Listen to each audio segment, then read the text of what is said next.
My name is Brian Anthony. I'm a spiritual consultant. I'm an oracle card reader. I'm going to be picking a card here for you. You're not here by mistake. Everything that's happening in our personal lives is for us. It's for us if we decide that it's for us.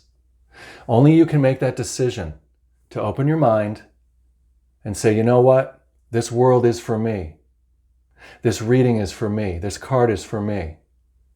There's going to be something in this card. There's going to be something in this message or the energy that's expressed. It's going to be something here for me. If you can just relax, take a breath, let go, and be willing to make that decision, then you are setting yourself up for success in the next moments that follow. Because look, you know this. Everything is created twice.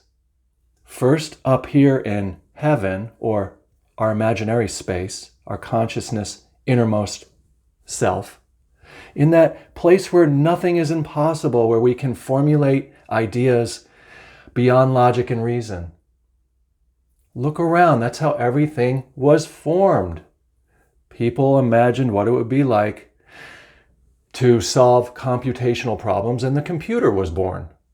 People imagined what it would be like to have transportation in different ways, and their visions came true with all the different vehicles. Look at the airplane, look at the automobile, the bicycle, all of this.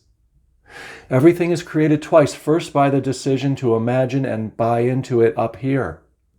When I say buy in, I'm not talking about spending any money. Talking about spending the willing to believe in the possibility of something. Possibility that this reading holds something for your highest good. So set that intention. It's called an intention, an inner tension. We create an inner stretching of our mind, our spiritual space, our third eye. These are all just different words meaning the same thing. Conscious awareness, spiritual self, agent of God, the God part of a human being. So now that your intention is set, that this has something for you, let's just shuffle the deck up. Look, I'm inspired to shuffle the deck. Why? Doesn't matter. But I'm just following my intuition, that inner spark. That inner little voice says, shuffle the deck, Brian. So I'm going with it. I'm riding the wave of the intuitive thought and taking actions on it. So I'm in the flow. Let's see what it's going to be for our highest good. What do we got? Surrender, unhealthy relationships. The unhealthy relationship is the relationship we have with the world. Think about this. When we put our relationship with people, places, things of the world ahead of the relationship with our innermost self, our innermost spiritual space, our God consciousness, our universal land of anything is possible. When we put the world things ahead of that, when we make them the head instead of our own head being the paramount thing, then we are living in a place in reaction to what we see out there, rather than living in a place of imagining and feeling our preferences, and then moving forward with those things in mind so that we can begin to see and interact with the world around us in a way that is spiritual, that gives us some say in the matter. So an unhealthy relationship would be whenever we are putting things before our own inner spiritual freedom. Freedom to say how we feel, say how others' behaviors are affecting our emotions. Putting our preferences out there is important. Letting people know what we prefer, what we need, what we want, what we're willing to do. Not in a selfish way. We're voting and we are ordering off a menu of the things we want in our life to make the relationship healthy. Because when we are in a healthy space of getting our needs understood, of being true to ourselves with our words, being honest with our emotional feelings about things in relationships, then we are surrendering the unhealthy part of it. We are letting it go and putting that God spark as number one. Then, when that spark is lit, it creates a space for the other person to be honest about their wants and needs and hopes and whatevers, so that we can both come into an agreement as to what we are willing to or not willing to do, what we can offer and can't offer in the relationship. So nobody's forcing anybody to do anything or blaming anybody or trying to make anybody change. We're surrendering the unhealthy part of all relationships when we put that spiritual center, that third eye space, our spiritual identity first. Let go of relationships that don't serve you. It doesn't mean get rid of people. No. I got rid of that card because it was like, cut people out of your life. No. Surrender the unhealthy parts, the behaviors that we are bringing into relationships. Are we fighting with the other person instead of trying to understand their point of view? Surrender that. That's an unhealthy part of a relationship. It's a boat, a ship. When someone else comes at us emotionally disturbed and they are yelling and screaming in a relationship, are we repaying them with the same yelling and screaming back? Or are we going to surrender that? Are we going to pause and take the breath, neutralize the strong emotional situation, get into the calm space so we can tell them what we hear them saying? Oh, I can tell you are really upset in this moment. They're going to say yes if they're yelling and screaming. I can tell that this topic is important to you. You're emotionally strong right now about it. And I want to understand more about what your needs are, what your hopes are, what's going on with you, so that we can have a healthy relationship. It starts with you. It just does. Are we bringing toxicity into our day-to-day relationships? Pausing and breathing, getting calm, getting into that creative space, or else we're going to be affixed on the emotions and the details out here. And they're going to be pushing and pulling us and causing us to take directions as a reaction to other people, to the relationship.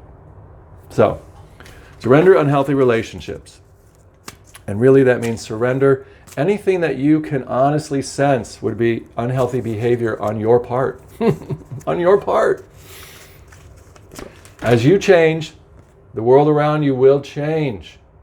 We change the way we look at things, the world that we look at changes. We change the way that we show up in situations, and then we get a different reflection. And it becomes an effortless experience. Things become easy and flowing. We're just kind of knowing how to relax and let them be them. We're okay saying, I can do this, I can't do that. I want to let you know who I am, that I am looking at my own self first and thinking about what is good for me, what this guy called me, what this girl called me needs. Look, it's not selfish, not ego type stuff.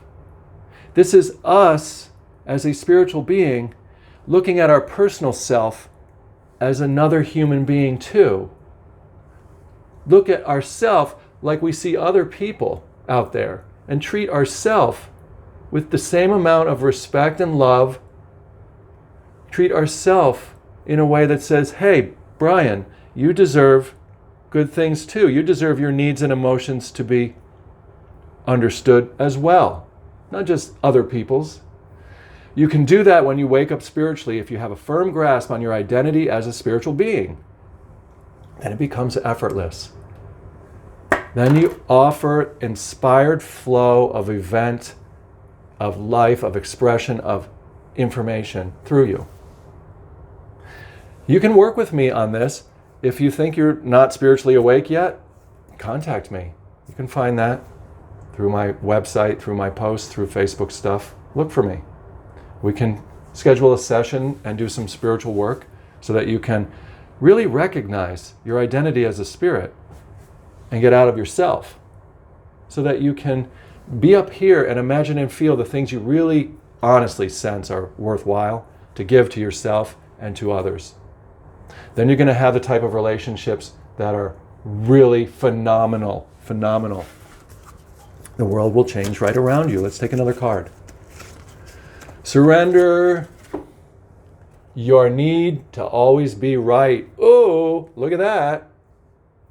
So in the relationship, when someone is sharing something, we're not going to try to change them. We're not going to say it's wrong.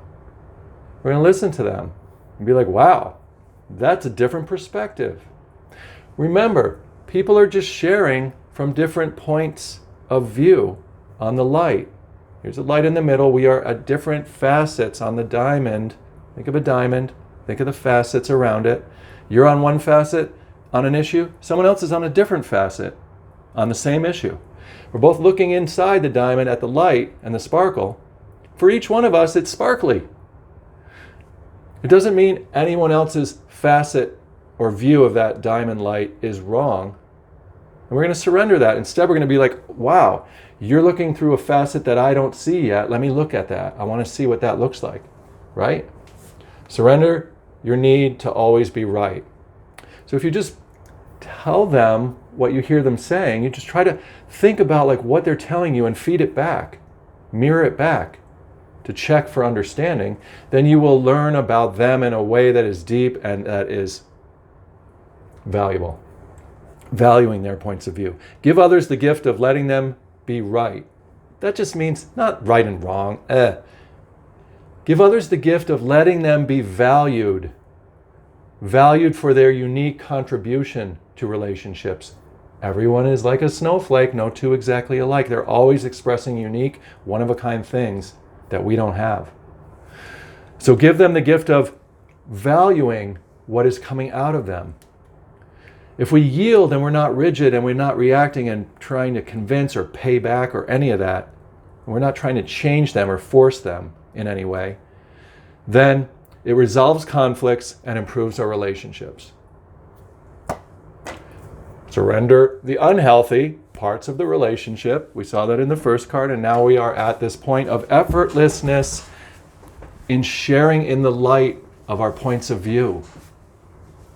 Then we can pick up stuff from what they're saying. They'll share stuff with us that is unique and interesting. We'll pick up bits and pieces of it. And when we do that, our own life, our own perspectives will be enhanced. Our own ability to imagine and feel greater things for us and others will be enhanced. Let's take one last card for this reading. Connect with the earth. What's that? You, me, whoever's watching this, going out alone and connecting with the non-material, non-human space where we can be by ourselves and we can look at the world around us in a way that is abstract, like a tree would be or some grass would be. Things that don't have an opinion, a point of view. We can go out and be with those living things and we can realize the beauty in them. See, we don't fight with a tree. We're like, wow, tree. Wow, I wonder what all of those years have brought for this tree. Who has walked by here? Don't know. I wish I could climb it again like a kid. I was so happy up in the tree looking down at the world. Come on. You go out and connect to the earth and you get to see a mirror of your own memories, your own inspirations, your own childlike creative space of awareness, of consciousness. So, when you take time to be alone with living things that aren't speaking back and that don't have needs, that don't have a point of view, then you can reflect some of the beauty and the awe and the wonder that you've had in your life up to this point. And that's just going to make you like a rainbow, make you like a white light knower, make you like the one who can overcome all the darkness on the scarf. It's going to turn it more into those white bands. It's going to allow you to feel your whole body filled with light, filled with that high vibration. That's what you see with the rainbow. It's the full color spectrum, all the chakras spinning. All that means is our spiritual body is buzzing and humming with that energy, that light, that, oh gosh, I'm so glad to be alive. And that is the great elixir that heals and allows us to face personal relationships in a way that is effortless, more and more effortless every day, and in a way that allows us to let other people be appreciated. We don't have to be right, because no one's really wrong. They are just sharing part of a variety of information in the world. Think about it like this. The white light comes into the world like if you sent it through a prism, or like a crystal prism. The white light will come into the world, boom, and then it will break off into the spectrum of colors. And that's just the variety of expression in the world of colors. Light as colors. Are we going to say that blue is right and green is wrong? No. These are just different perspectives, different vibrations of one white light, one power in the world. So, surrender unhealthy relationships by showing up in them differently. If you want to see change, you got to be that change. You know that's true. Thanks for watching this video. Go ahead and subscribe to my channel. Oh, go ahead and like the video. What? Please. It helps the video get more views and the algorithm will pick it up better. That's what I'm working on. I'm working on trying to hoping to spread the message to more and more people. You can help with that if you are inspired to and you want to. If you want to work together, find me. You'll be able to find me if you make that decision, if you need to. The other thing is, you don't have to work with me. Look, you can just use my YouTube channel. There's over 380 videos that are all spiritually channeled messages. If you just set the intention that you'll be led to the ones that will be helpful in the moment that you arrive at them, then you'll always be led to the place that has information for your highest good. It all starts with you making the decision. And then everything around you, the whole world, is for you. Not against, but for you. Anyhow, thanks a lot. Have fun. I'll see you again. Take care. Goodbye.